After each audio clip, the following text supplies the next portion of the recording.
ఒకరికి కనెక్ట్ అయినా లైఫ్ మారే అవకాశం కాబట్టి బోర్ కొట్టట్లేదని నేను అనుకుంటున్నా. కొట్టట్లేదు అన్న వాళ్ళందరూ ఒక్కసారి గట్టిగా క్లాప్స్ కొడుతూ మాట్లాడారు.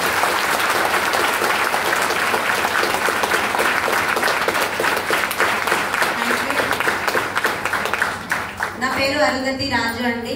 ముఖ్యంగా ఎంఎస్ఆర్ గురువు గారికి, ఎంటైర్ ఎంఎస్ఆర్ అసోసియేషన్ కి నేను తల వంచి పాదాభివందనం చెప్తున్నా. ఎందుకంటే నేను ఈరోజు బ్రతికి ఉన్నా అంటే కేవలం వెస్టీజ్ అండ్ ఎంఎస్ఆర్ గారు పిలిచిన ఒక మీటింగ్ కి అటెండ్ అవ్వటం వల్ల సార్. నేను చాలా హెల్త్ ప్రాబ్లమ్స్ తోటి చనిపోయే స్థితిలో రష్మిత మేడం చెప్పింది కదా, ఓవర్ అనిపిస్తుందేమో, కానీ నిజంగా నేను అటువంటి సిచ్యుయేషన్ లోనే సార్ ఒక మీటింగ్ కి ఇన్వైట్ చేస్తే 3,66,000 రూపాయలు సంపాదించే వ్యక్తి సాదా సీదాగా నా ఇంటికి వచ్చి నన్ను ఇన్వైట్ చేస్తున్నారు కాబట్టి ఒక్కసారి వెళ్దాం చూద్దాం అనుకొని బలవంతంగా ఒక మీటింగ్ కి కేవలం ఆరోగ్యం కోసం వెళ్ళి ఈ రోజు ఆరోగ్యంతో పాటు ఇన్కమ్ కూడా సంపాదిస్తున్నా అంటే total credit goes to my applied Satyam sir and my mentor Saidul sir, అలాగే ఎంఎస్ఆర్ గురువు గారికి, ఎంఎస్ఆర్ టీమ్ లో ఉన్న అసలు అసోసియేషన్ అందరికీ నేను ఎన్నిసార్లు రుణం అన్న మాట కాదు, రుణం అని చెప్పడం చిన్న మాట అనిపిస్తుంది కాబట్టి నా తుది శ్వాస విడిచే వరకు నేను ఈ అసోసియేషన్ కి సేవ చేస్తూ వెళ్ళాలని నేను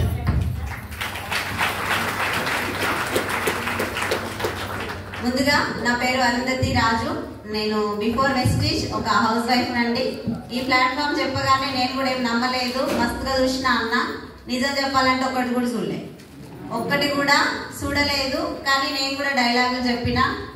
ఎందుకు అంటే అక్కడక్కడ చేసి ఆగిపోయిన వాళ్ళని చూసిన అనుభవం ఉంది కాబట్టి అట్లా అనుకోని నేను ఈ ప్లాట్ఫామ్ కి రాలేదు.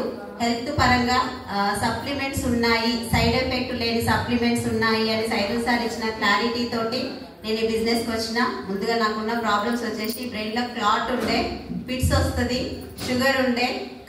కరోనా టైంలో నాకు కరోనా కూడా వచ్చింది. కరోనా వచ్చినప్పుడు షుగర్ ఉండటం వల్ల నాకు బాగా ఇన్ఫెక్షన్ పెరిగిపోయి 9 లక్షలు ఖర్చు అయినాయి. 7 రోజులు నేను వెంటిలేషన్ పైనే ఉన్నా. దాదాపు చావంచం దాకా పోయొచ్చిన అని చెప్పొచ్చు. కరోనా తగ్గిన తర్వాత ఇంకా నాకేం కాదు అనుకున్నా. కానీ ఇమ్యూనిటీ తగ్గటం వల్ల గర్భసంచి వాపు, చిన్న ప్రాబ్లమ్స్, అన్ని ప్రాబ్లమ్సే. ఆఖరికి నవంబర్ లో కరోనా వస్తే నెక్స్ట్ ఆగస్టులోనే నాకు పెరాలసిస్ కూడా వచ్చింది. అంటే పెరాలసిస్ కి ఇప్పుడు ఇంజెక్షన్ చేస్తున్నారు కదా, అట్లా మంచం మీద ఏం లేను.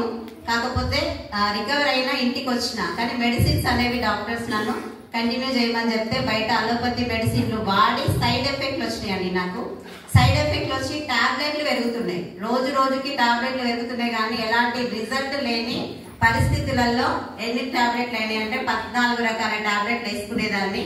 పొద్దున 14 వేయాలి, సాయంత్రం 14 వేయాలి. 28 టాబ్లెట్లు వేస్తే మరి ఆ పవరా ఏందో నాకు తెలీదు. నాకు నిద్ర రాకపోయేది. నిద్ర రాని సిచ్యువేషన్ లో క్యూటీపిన్ 10 నేను వేసుకునే స్లీపింగ్ పిల్ పేరు ఆ పిల్లుకి అలవాటు చేసిరు డాక్టర్స్. అగో ఆ పిల్లు వేసుకుంటే తప్పితే నిద్ర రాని వరస్ట్ సిచ్యువేషన్ లో ఈ ప్లాట్ఫామ్ పరిచయం అయింది. వస్తామా? రావాలని ఉన్నప్పటికీ నాకు ఏమనిపించింది అంటే ఇవేం మందులు వేసుకుంటే ఎట్లా తక్కువైతాయి అన్న డౌట్ తోటి మీటింగ్ కి పిలిచినా పోలేదు, ఇంటికి వస్తామన్నా రానివ్వలేదు. కానీ బలవంతంగా ఒకసారి సైదుల్ సార్ మా ఇంటికి వచ్చి గంట సేపు చెప్పిండు. ఆ గంట నేను చెప్పను. సప్లిమెంట్ కి మెడిసిన్ కి తేడా మట్టుకు ఒక మాటలో చెప్తా. చెప్పాలా? నాకు ఇప్పుడు డెంగ్యూ ఫీవర్ వస్తుంది కదండి. డెంగ్యూ ఫీవర్ వచ్చినాక మెడిసిన్స్, ఇంజెక్షన్స్ అన్ని వాడతాం. వాటితో పాటు పొప్పడాకు, ఇక్కడ పొప్పడాకు అంటారా బొప్పాయాకు అంటారా? పొప్పడాకేనా? నేను ఆంధ్రలో పోయి పొప్పడాకు అన్నా, అలాగేం అర్థం కాలేదు, అందుకే కనుక్కుంటున్నా. బొప్పాయాకు రసం తాగమంటారు, బియ్యం గడిగిన నీళ్లు తాగమంటారు. వింటున్నాం కదా. అన్ని మెడిసిన్స్ వాడినాక మరి అవెందుకు తాగాలి? ప్లేట్లెట్స్ పడిపోవద్దంటే.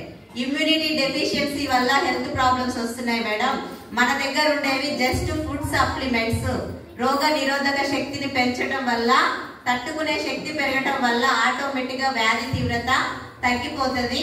200% సైడ్ ఎఫెక్ట్లు రావు. ఎందుకంటే మెడిసినల్ వాల్యూ గానీ డ్రగ్ కంటెంట్ గానీ లేని సప్లిమెంట్స్ అన్న ఒకే ఒక మాటకి నేను జాయిన్ అయిపోయినా సార్.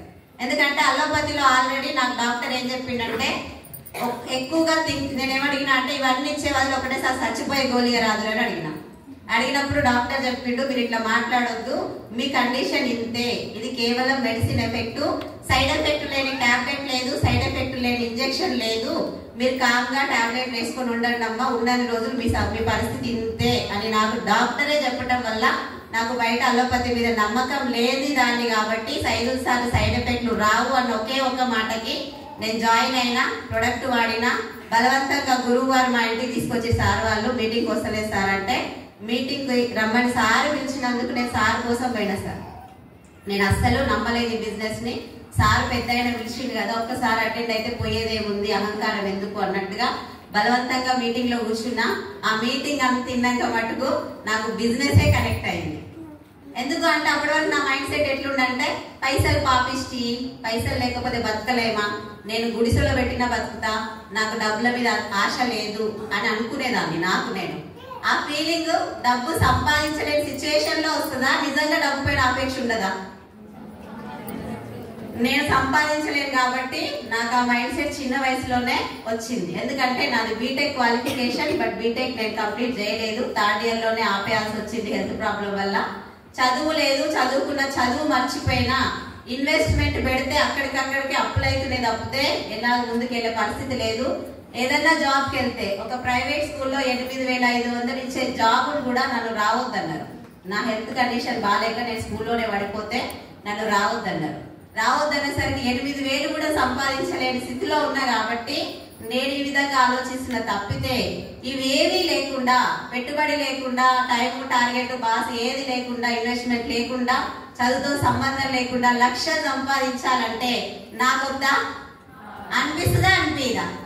ఆయమ్మ, టీచర్, హౌస్ వైఫ్ లను చూసి వాళ్ళందరూ అక్కడ లేరు, కానీ సార్ పదే పదే వాళ్ళ మాట, వాళ్ళ పేరు తలుచుకున్నాడు. సార్ చెప్పిండు, ఆ మాటలు విని లేడీస్ కూడా సక్సెస్ అయ్యారు అంటే 3 మాట బాగిన పడేస్తారు. అప్పుడు 4వ వ్యక్తిని నేను కావాలి అని నేను ఫస్ట్ మీటింగ్ లోనే డిసైడ్ అయినా. ఎందుకు అంటే సార్ ఒక మాట అంటారు ఎప్పుడు, మనిషి అనేవాడు పుట్టడం చావటం కాదు, తనకంటూ 2 పేజీలు రాసుకుంటే అది చరిత్ర అంటారు.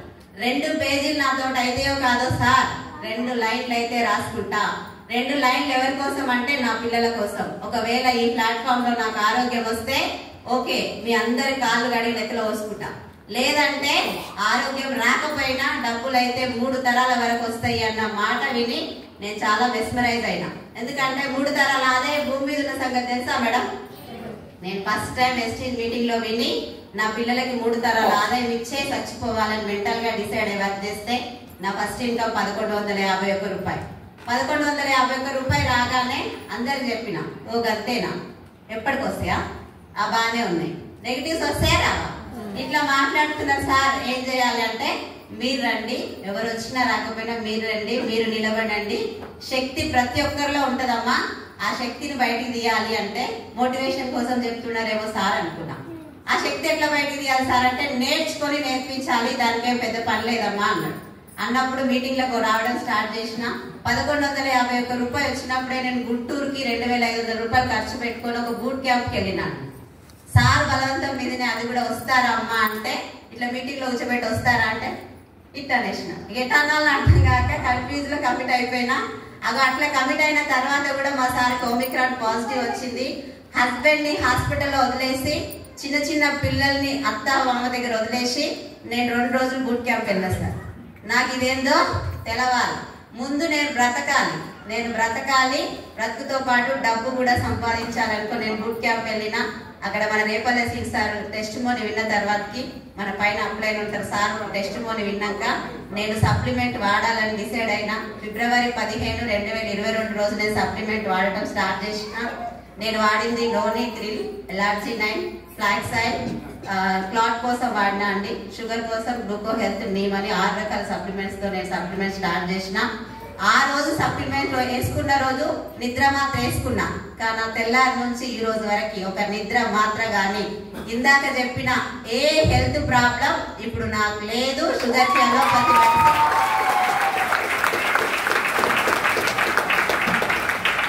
కి అలోపతి మెడిసిన్ కంప్లీట్ గా పనిచేసి కూడా సంవత్సరం ఎప్పుడో దాటిపోయింది. ఆరోగ్యం వచ్చింది. అదే ఆరోగ్యాన్ని 4 పంచుకుంటూ పోతే 9,000, 15,000, 17,000, 21,000, 27 అట్లా పెరుగుతూ 29 మంత్స్ నాది ఫుల్ టైం జర్నీ అండి వెస్టీజ్ లో. 29 మంత్స్ లో నా హైయెస్ట్ ఇన్కమ్ 2,95,337 రూపాయలు. 2,95,000 కాదు, కార్ చూసిరు కదా, 14 లక్షలు పెట్టి కియా సోనెట్ కార్ కూడా నేను కొనుక్కొని నా భర్తకి నా పిల్లలకి గిఫ్ట్ ఇవ్వగలిగిన అంటే పవరా? కారే కాదండి, ఫస్ట్ టైం నా పెళ్ళై 14 సంవత్సరాలు నా హస్బెండ్ నేను కష్టపడి కొన్నది ఏమీ లేదు, అప్పు తప్పితే 14 లక్షలు పెట్టి ఫ్లాట్ తీసుకున్నా.